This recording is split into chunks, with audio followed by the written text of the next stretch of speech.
The US government spent $3 billion today, before you even woke up. Not on roads, not on schools, on interest, on debt so large that the number stopped feeling real decades ago. $39 trillion. And here's what almost nobody says out loud. That number is not just a statistic, it is a weight. One you feel every single month when the math of your own life refuses to add up. This video is not here to frighten you, it is here to name something real. Because that debt was built on a system most of us never voted for, never saw, and were never asked about. And that system, for the first time in 50 years, is starting to shift. As of May 2026, the national debt stands at roughly $39 trillion. That works out to about $114,000 for every single American. The government now pays more than $1 trillion a year in interest alone, more than it spends on defense, more than it spends on education.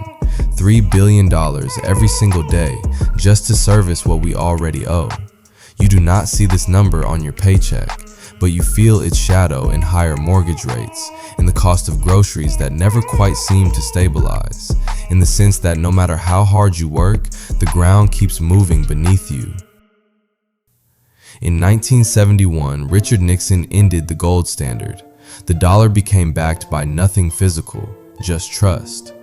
3 years later, a quiet arrangement was made with Saudi Arabia. Oil, the single largest traded commodity on earth, would be priced and sold in US dollars.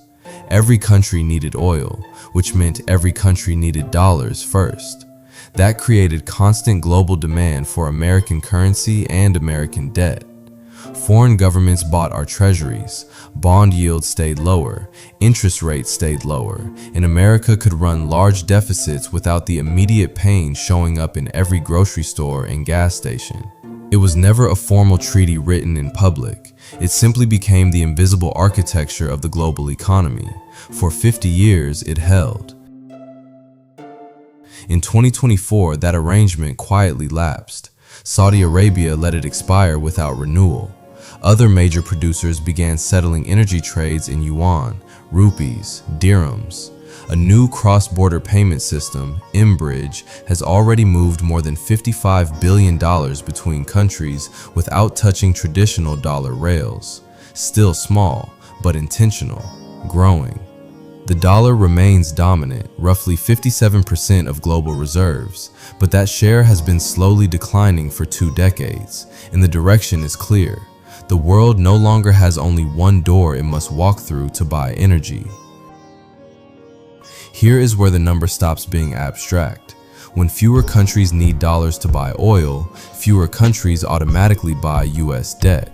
Bond prices fall, yields rise, interest rates across the entire economy follow. Your mortgage, your car loan, the cost of capital for every business that hires people. Meanwhile, the government is already spending more than $1 trillion a year on interest, money that cannot go to anything else. And you feel that, not as a policy debate, as a Tuesday.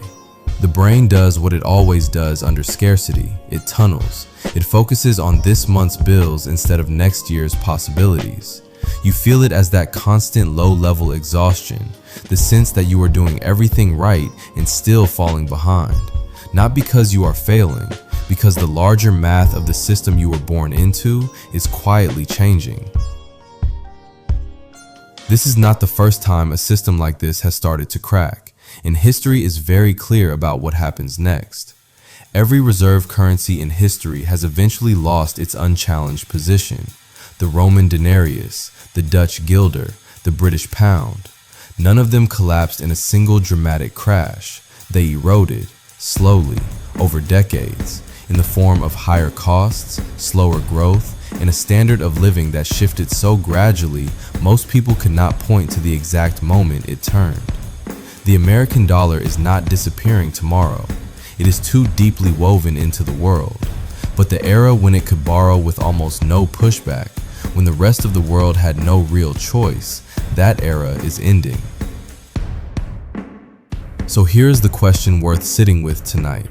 Not when does the system collapse, but When did you last get to vote on any of this? The arrangement that shaped the cost of your rent, your groceries, your children's future was made in rooms you were never invited into by people who are no longer here to answer for it. That is not conspiracy. That is simply how power has always worked. In history, when you finally look at it directly, has a way of making the present feel very different. If this finally put words to a weight you have felt but could not name, sit with it. The world has plenty of people who look away from hard numbers. It is short on people willing to look straight at them and still choose to build anyway. Subscribe.